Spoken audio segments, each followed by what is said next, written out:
और उम्मीद करता हूं कि आप सब इस ठंड में हमारे इस छोटे से आह्वान पे आप सब यहाँ उपस्थित हुए आए, इसके लिए मैं आप सबकी भूरी भूरी प्रशंसा करता हूँ। जब से ये हम लोगों ने जब से ये सोचा है शुरू करने के लिए, सोचा तो मैंने बहुत दिन पहले था, जब न्यू एजुकेशन पॉलिसी लॉन्च हुई थी, जब हम लोगों को मीटिंग्स में बुलाया जाने लगा, मुझे और प्रिंसिपल सर को, तो तब से हमारे दिमाग में ये बात चल रही थी कि हम अपने शहर में किस तरीके से इसको शुरू करें। क्योंकि आप सब जानते हैं, थोड़ा कम करो इसको आवाज़ को, आप सब जानते हैं कि इस पूरे शहर में हजारों स्कूल छोटे बड़े मिला के चल रहे हैं। परेशानी क्या ज़रूरत है फिर हमको इसमें आगे बढ़ने की? बहुत सारे छोटे बच्चों के स्कूल चल रहे हैं, मेरे खुद के 6-7 ब्रांचें मैं चला रहा हूँ, तो फिर एक नया काम शुरू करने की क्या ज़रूरत पड़ी? हमेशा मैं ये मानता हूँ कि आवश्यकता आविष्कार की जननी है, ये कहा जाता है। जब मैं सबिया जी हमारे विद्यालय में आई दिल्ली से अपने पढ़ाई लिखाई पूरा करके, हम लोगों को वाइस प्रिंसिपल के रूप में सरिता सोहम जी मिली, रहने वाली केरल की हैं लेकिन दिल से उत्तर प्रदेश की हैं। जब ये लोग आए और हमारे बच्चों के साथ इनका इंटरेक्शन होने लगा, जो बच्चे अभी प्रोग्राम कर रहे थे आपने इनको देखा होगा, हम लोग कहीं ना कहीं महसूस ये कर रहे हैं कि हमारे बच्चे, हमारा जो घर का माहौल है, जो हमारे घरों में है, हमारा बच्चा 3 भाषाएं सीखने के लिए मजबूर है। पहले हिंदी, कि हिंदी हम यूपी के हैं और पूर्वी उत्तर प्रदेश में खास करके पूर्वी भारत में बोली जाती है, तो हिंदी बोलते ही हैं। दूसरी भाषा हमारी भोजपुरी है, क्योंकि हम पूर्वांचल के रहने वाले हैं, बिहार पूर्वांचल में भोजपुरी महत्व है। और तीसरा, हम मऊ के हैं तो मऊवाली, मुके ना खाए के मुके ना जाए के हैं कोई। और ना मैं इसको बुरा, कोई अगर कहता है जब मैं जाता हूं तो मुझे अपनी इन भाषाओं पे गर्व है। मुझे जरा सा भी, मैं जब कहीं हम 2-4 मऊ वाले मिल जाते हैं, मैं ठीक है, मैं मुस्लिम कम्युनिटी से नहीं आता हूं, लेकिन आधा मुस्लिम हूं। नमाज पाँचों पता है कि कितने बजे से कितने बजे वाली होती है। मैं बच्चों को पकड़ लेता हूँ फजर की नमाज के लिए, इन सबको पता है, बड़े वाले नहीं आए हैं, पकड़ लेता हूँ कब पढ़े कब नहीं पढ़े। हमको इससे जरा सा भी ये नहीं होना है। मैं देखता हूँ घर में मम्मी लोगों को, आप बैठी हैं, ये मत बोलो, ऐसे मत बोलो, नहीं, आप घर में बोलने दीजिए उसको। इंग्लिश है, उसको जो और जबान है सिखाना हमारा काम है। लेकिन परेशानी क्या हो रही है कि जब वो स्कूल में भी जा रहा है तो वहाँ पे भी उसको ऐसे ही माहौल मिल रहा है। ज़रूरत यहाँ पड़ी कि ये स्कूल की ज़रूरत क्यों है। आप, एक बच्ची है हमारी आसाम में पढ़ी है, खड़ी हो, ये बच्चा आसाम में पढ़ के आया है, असमिया आती है, जैसी सर के साथ बात होती है। जैसी सर हमारे जो प्रिंसिपल हैं, हम सौभाग्यशाली हैं कि ऐसे प्रिंसिपल हैं जिनको 6-7 भाषा आती है। तो बंगाली भी बोल लेते हैं, असमिया भी बोल लेते हैं, और भी बहुत सारी भाषा बोल लेते हैं, भूटिया भी बोल लेते हैं, काम भर की नेपाली भी बोल लेते हैं। अब इस बच्चे को अपने प्रिंसिपल के साथ जो कम्युनिकेट करने में मज़ा आया होगा, अच्छा लगा होगा ना, कि मेरे प्रिंसिपल को भी असमिया आती है, तो हमें क्यों नहीं अच्छा लगेगा? जब कोई मऊ का मिलेगा हम मऊवाली बोलेंगे कि कैसन है तू, मतलब ठीक हूँ। हमको इस पे गर्व करना है, इससे वरीड नहीं होना। लेकिन हमारी जिम्मेदारी ये भी बनती है कि मुझे अपने बच्चे को, हमको अपने मऊ के बच्चों को ग्लोबली भाषा भी सिखानी है, जो कि अंग्रेजी है, इंग्लिश है। लेकिन इंग्लिश का जो हवा क्रिएट किया गया है, बहुत सारे स्कूलों में इंग्लिश का एक हवा क्रिएट किया गया है कि पेरेंट्स से भी लोग इंग्लिश में बात करते हैं। मैं अपने सारे प्रिंसिपल से, मैं मैडम को नहीं आती थी, सरिता मैडम को हिंदी नहीं आती है बोलने, बोलेंगे तो आपको लग जाएगा कि नहीं आती है, लेकिन उसके बाद भी मैंने इनको प्रेरित किया कि ये बोलें, क्योंकि इनको पेरेंट्स के साथ कम्युनिकेट हिंदी में ही करना है। आपको अंग्रेजी नहीं आती कोई बड़ी बात नहीं है, ये आपकी दोस्त थोड़ी है।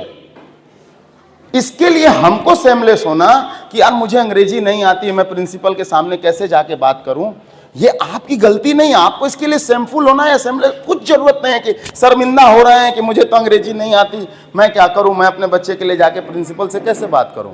ये आपकी कमी नहीं है, आपके पिता या आपकी माँ को नहीं अवेयरनेस थी, वो जागरूक नहीं थे, उन्होंने नहीं पढ़ाया आपको। किसी ऐसे स्कूल में पढ़ाया जहाँ अंग्रेजी का माहौल नहीं था। मैं भी यूपी बोर्ड के स्कूल से पढ़ा हूँ, नहीं आती थी, बाहर पढ़ने गए आने लगी।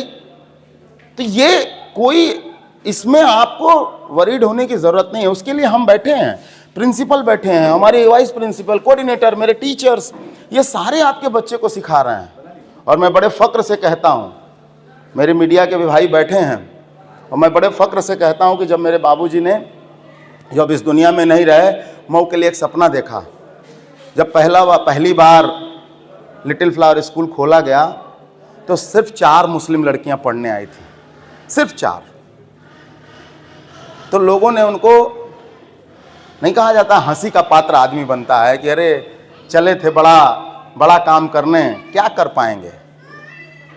उन्होंने कहा था एक बात कि मैं तब तक नहीं रुकूंगा जब तक कि ये 4 का 4000 नहीं हो जाएंगे। और मैं आज बड़े ही जिम्मेदारी से इस मंच पे खड़े होकर कह सकता हूँ, मेरे मीडिया के भाई देखते हैं, जब मेरे स्कूलों की छुट्टियाँ होती हैं तो अगर 2000 बच्चे निकलते हैं, बॉयज़ निकलते हैं, तो 2000 मेरी बेटियां भी निकलती हैं। और उन 2000 में मैं सारे धर्मों को बराबर मानता हूँ। पता नहीं लोग कैसे मानते हैं, मुझे नहीं पता। मुझे तो जितना मज़ा मुस्लिम में आता, उतना मज़ा हिंदू में आता, उतना ही सिख आता, उतना ही क्रिश्चियन आता है। हम सारे पर्व को सेलिब्रेट करते हैं। बहुत सारे लोग कमेंट करते हैं कि बच्चे को ईसा मसीह बना दिया, बच्चे को वो लाल वाला पहना दिया। टोपी पहन लेने से, क्रिसमस का कैप पहन लेने से, या किसी को प्रणाम कह देने से, किसी को आदाब कह देने से, किसी को गुड मॉर्निंग कह देने से हमारा मूल नहीं बदलता है। क्यों नहीं बदलता है? क्योंकि एक बात हम सब बड़े अच्छे से जानते हैं कि सारे जहां से अच्छा हिंदू से कहा हमारा।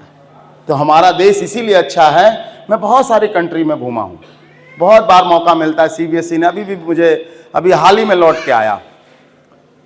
वहाँ एक भाषा बोली जाती है, वहाँ की लैंग्वेज। चाइना जाइए तो चाइनीज़ बोलते हैं, थाई बोलते हैं, ब्रिटिश बोलते हैं। हिंदुस्तान एक ऐसा देश है जहाँ उर्दू, फारसी, अरबी, तमिल, तेलुगु, मलयालम, हिंदी, इंग्लिश, असमिया, मणिपुरी, नेपाली, न जाने कितनी भाषाएं हम बोलते हैं और कितने रीति रिवाज को फॉलो करते हैं।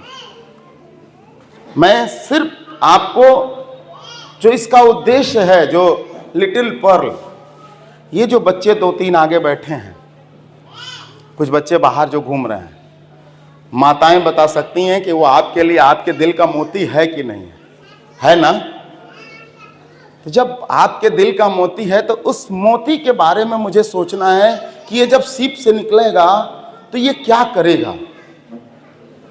लोग कहते थे कि डॉक्टर का लड़का ही डॉक्टर बनता है, इंजीनियर का लड़का ही इंजीनियर बनता है। लेकिन मैं आज जिम्मेदारी से कह सकता हूं कि मैंने बुनकर के लड़के को भी डॉक्टर बनाने का काम लिटिल फ्लावर स्कूल ने किया है। आज बुनकर का बेटा भी जाकर किसी KGMC में, किसी गोरखपुर मेडिकल कॉलेज में, किसी एम्स में पढ़ रहा है, और कुछ बुनकर का बेटा आकर आज मऊ के लोगों को स्वास्थ्य की सेवाएं भी दे रहा है। इस परिवेश को बदलना था कि केवल डॉक्टर का लड़का डॉक्टर बनेगा, नहीं। क्यों? तो आपके ये जो लिटिल पर्ल हैं, जो आपके ये छोटे मोती हैं, उनकी जिम्मेदारी इसलिए लेने का समय आ गया है क्योंकि अब जब गली मोहल्ले में बहुत सारे स्कूल खुल गए तो हमें रॉ मटेरियल ठीक नहीं मिल रहा। अगर एक साड़ी अच्छी बनानी है तो तानी भी अच्छा होना चाहिए और बाना भी अच्छा होना चाहिए। तो हमें बाना अच्छा नहीं मिल रहा, वो उसको हम नहीं ठीक कर पा रहे हैं। उसकी हाथ, उसकी पेंसिल पकड़ने की जो स्टाइल है, अगर उसको ऐसे पेंसिल पकड़ना है, वो नहीं पकड़ रहा, वो ऐसे पकड़ लिया। अब हम उसको सिखा नहीं पाते पूरे टाइम। क्यों? क्योंकि उसकी आदत बन गई है, उसको हम नहीं सुधार सकते। बहुत छोटी छोटी बातें हैं, बहुत छोटे छोटे स्टेप हैं जो बच्चे, मैं ये नहीं कहता कि कोई खराब कर रहा है, नहीं, बस शायद उनको पता नहीं है शायद उनको जानकारी नहीं है। मैं सीबीएसई से, हमारे प्रिंसिपल सीबीएसई से, या हमारे टीचर्स बहुत ट्रेंड हैं, या इनको समय समय पे बार बार ट्रेनिंग मिल रही है, इसलिए ये ज़्यादा ट्रेंड हो गए हैं, इसलिए ये ज़्यादा अवेयर हैं कि बच्चे को कैसे काम करना है, उनके साथ उनको कैसे पढ़ाना है, उनको कैसे आगे बढ़ाना है। कहीं ट्रेनिंग की कमी हो सकती है, उसी कमी को पूरा करने के लिए इस स्कूल को इस तरह की व्यवस्था को बनाने की मजबूरी मेरे सामने आई। अब इस मजबूरी को मैंने अपना पैशन बना लिया है। बड़े बच्चों पे बहुत काम कर लिया, अब मुझे छोटे बच्चों पे काम करना है, क्योंकि पिछले 4-5 सालों में जब सभिया से मैं बार बार जब रिपोर्ट मांगता रहा तो इनका यही कहना था प्रिंसिपल सर का कि सर छोटे बच्चे अच्छे नहीं मिल रहे हैं, बहुत मेहनत करना पड़ रहा है, तो हम छोटे को ही लेके अच्छा बना के फिर उनको अच्छा करने की कोशिश करेंगे। हमारी समस्या क्या थी? हमारा स्कूल 6 घंटे का स्कूल है, हम अलग तरीके का स्कूल चलाते हैं। लोग कहते इतना लंबा क्यों चलाते हैं? भाई इतना लंबा नहीं चलाएंगे तो उसको गेम्स का पीरियड कब मिलेगा, उसको कंप्यूटर का पीरियड कब मिलेगा, उसको इंग्लिश कितनी देर पढ़ाएंगे, उसको साइंस कितनी देर पढ़ाएंगे? तो मैं तो 6 घंटे का चलाऊँगा। अब फंस जाता था मामला, जब वो 6 घंटे का चलेगा तो इसको मैं 6 घंटा कहाँ बैठा पाऊँगा? ये तो रोने लगेगा, इसको तो नींद आने लगेगी।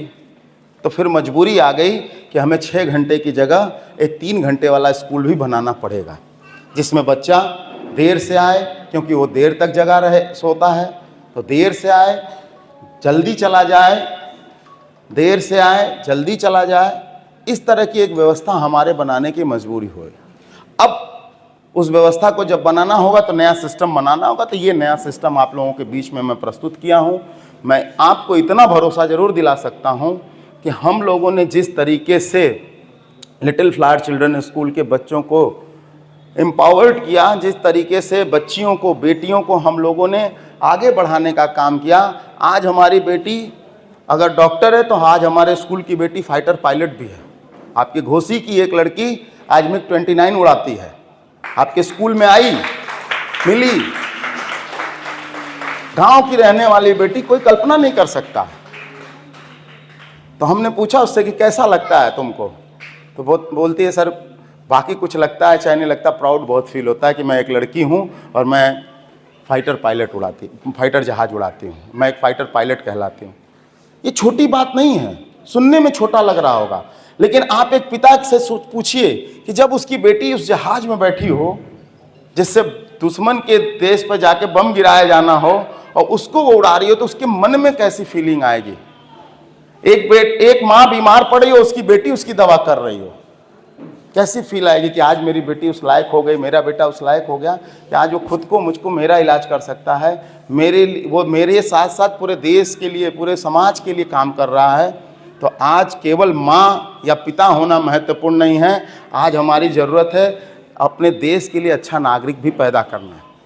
केवल हम स्कूल नहीं चलाते, या केवल स्कूल चलाना या कोई ये प्रॉफिट, लोगों के मन में पता नहीं किस तरह की भावना होगी। मेरे पिता पूरे जीवन एक कमरे के मकान में रह के चले गए और मैं भी उतना ही में रहता हूँ। ये सारे लोग जानते हैं मैं बहुत छोटे से घर में रहता हूँ।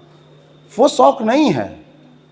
ये जो आपने मुझे जिम्मेदारी दी है, या मेरे परिवार को ये जो जिम्मेदारी दी है, जो मेरे प्रिंसिपल टीचर्स को मेरी जिम्मेदारी दी है, हम लोग बखूबी उस चीज़ को निभाते हैं। और मैं ये दावे से कह सकता हूँ कि इस जनपद के सबसे कम फीस लेने वाला school little flower children school है। ऐसा नहीं, इसलिए नहीं कि कोई मेरे में कमियां हैं, मेरा सबसे बड़ा कैंपस है। इस पूरे जनपद के 2-2, 3-3 स्कूल को मिलाऊंगा तब एक कैंपस तैयार कर पाएंगे। वो सबसे बड़ा मेरा कैंपस है, सबसे ज़्यादा व्यवस्थाएं हैं मेरे पास। लड़कियों के लिए अलग प्लेग्राउंड, लड़कों के लिए अलग प्लेग्राउंड है, छोटे बच्चों के लिए अलग प्लेग्राउंड है।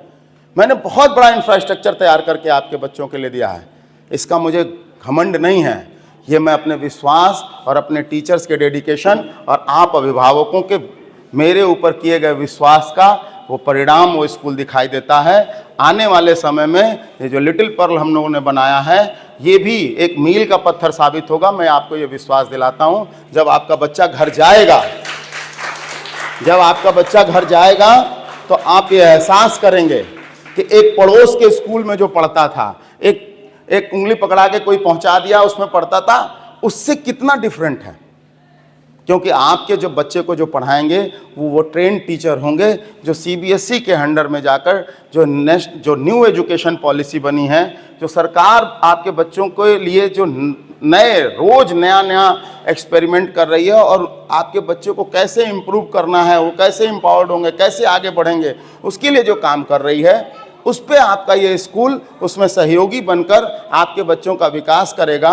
इसके लिए हम लोगों ने एकदम डिफरेंट व्यवस्था बनाई है। आपके बच्चे को हम गर्मियों के दिन में लगभग 9:30 बजे आपके घर से पिक करेंगे और आपके पास उसको फिर 12:30 बजे वापस दे देंगे।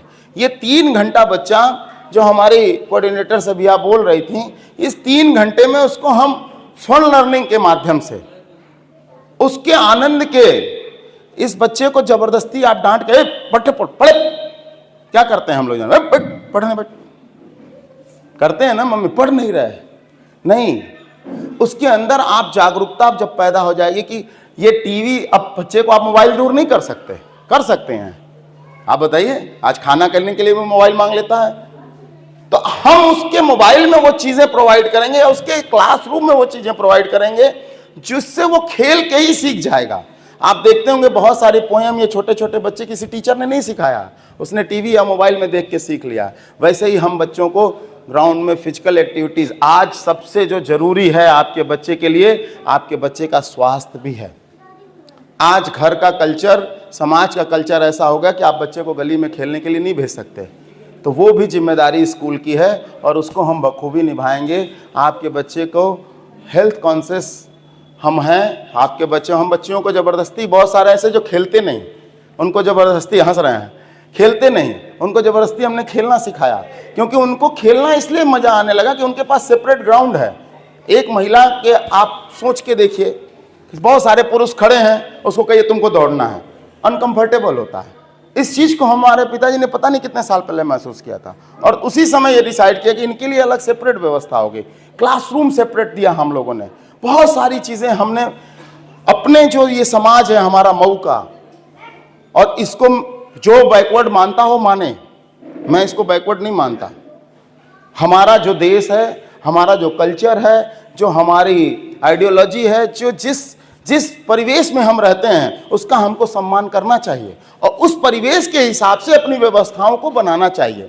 किसी के पे व्यवस्थाएं थोपना गलत है। कोई नॉनवेज नहीं खाता है तो जबरदस्ती नॉनवेज नहीं खाएगा।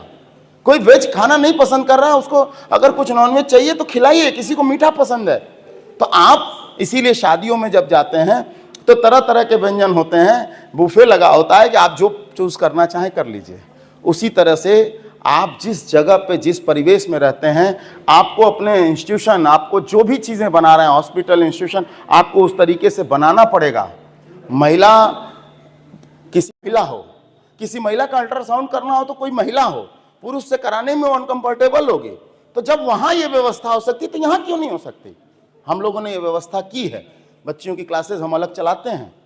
बहुत सारे लोगों ने मेरे ऊपर कमेंट किया कि ये तो बैकवर्डनेस है, आप लड़के लड़कियों में फर्क करते हैं। नहीं, मैं लड़कियों को ज्यादा फ्रीडम देता हूं कि वो उनसे आगे बढ़कर, एक कदम आगे जाकर उनके साथ कंधे से कंधा मिलाकर चलने में शर्म न महसूस करें। इसलिए आपसे ये कह रहा हूं, ये जो चीजें हमने पूर्व में की हैं, जो ये चीजें हम लोगों ने पूर्व में की हैं, जो ये नया वेंचर हम शुरू कर रहे हैं, इन छोटे बच्चों को ध्यान में रखकर मेरा आप सबसे अनुरोध है कि जितने लोग मेरी बात सुन रहे हैं, आप अपने अगल बगल, आस पास, पड़ोस से हमें उन बच्चों को दीजिए जो हमारा रॉ मटेरियल है, जिसको हम 9th और 10th में ले जाकर IIT और नीट के बारे में बात कर सकें, जिसको हम फाइटर पायलट के बारे में बात कर सकें, जिसको हम साइंटिस्ट के बारे में बात कर सकें।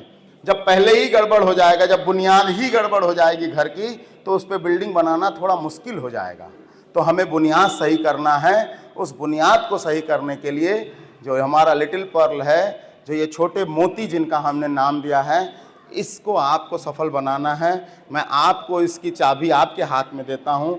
कितना सफल होगा, कितना असफल होगा, ये मऊ के गार्जियन तय करेंगे, मऊ के लोग तय करेंगे। लिटिल फ्लावर की भी शुरुआत जब मेरे पिताजी ने की थी तो इसी तरह खीरी बाग में हुई थी, कुल 20-25 लोगों के बीच में।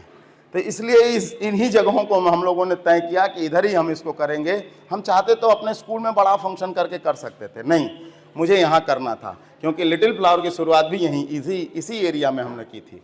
तो मुझे पूरा विश्वास है कि आप सब हम लोगों का सहयोग करेंगे, अपने इन छोटे बच्चों को हम लोगों को देंगे। हमारे पे जैसे आप बड़े बच्चों को देकर विश्वास करते हैं कि जाएगा तो अनुशासित रहेगा, ठीक रहेगा, वहाँ तो पिटाई भी हो जाती है, थोड़ा मैं इसमें भी बदनाम हूँ, तो ठीक है, वो भी अच्छा बात है कि मेरा एक बच्चों में डर है कि नहीं सर को पता चलेगा तो डांटते हैं, बोलते हैं, और ये होना चाहिए। मुझे लगता है कि एज ए पेरेंट आप इस बात से खुश होंगे कि बच्चे थोड़ा बहुत मुझसे डरते हैं। तो ये इन्हीं सब बातों के साथ मैं आपके साथ ये विश्वास दिलाकर अपनी बात समाप्त करूंगा कि ये जो नया लिटिल पर्ल हम प्ले स्कूल खोल रहे हैं, ये केवल एक प्ले स्कूल नहीं है। इन बच्चों की जो नर्चिंग करेंगे हम, जो इन बच्चों को तैयार करेंगे अपने लिए, जो अपने लिटिल फ्लावर के लिए तैयार करेंगे, इसके लिए इसका होना बहुत ज़रूरी है। क्योंकि जो परिवेश बन रहा है, जो जगह जगह गली गली में हमको जो बच्चे हमारे रॉ मटेरियल तैयार हो रहे हैं, वो कहीं ना कहीं हमारे जो मानक हैं उस पर कमज़ोर हैं। तो हम उन बच्चों को, और मुझे ऐसा नहीं है कि बहुत सारी भीड़ चाहिए या बहुत सारा ऐसा कुछ, हम लोग इस साल एक छोटे सेटअप के साथ आ रहे हैं, कम बच्चों को लेकर इसको शुरू करेंगे। जब इसमें हम सफल हो जाएंगे, जब इसमें हम एक मुकाम हासिल कर लेंगे, तो अपने आप जैसे लिटिल फ्लावर की बहुत सारी ब्रांचें हो गई, वैसे लिटिल पर्ल भी पूरे इस जनपद ही नहीं, पूर्वांचल में जैसे लिटिल फ्लावर अपना नाम कर रहा है, वैसे ही ये लिटिल पर्ल भी पूरे पूर्वांचल में एक ब्रांड के रूप में स्थापित होगा। और आप सबको ये खुशी मिलेगी कि हम पहले दिन के हम गवाह हैं। आप सब आए, आप सबका बहुत बहुत धन्यवाद। इन्हीं सब बातों के साथ खुदा हाफिज़।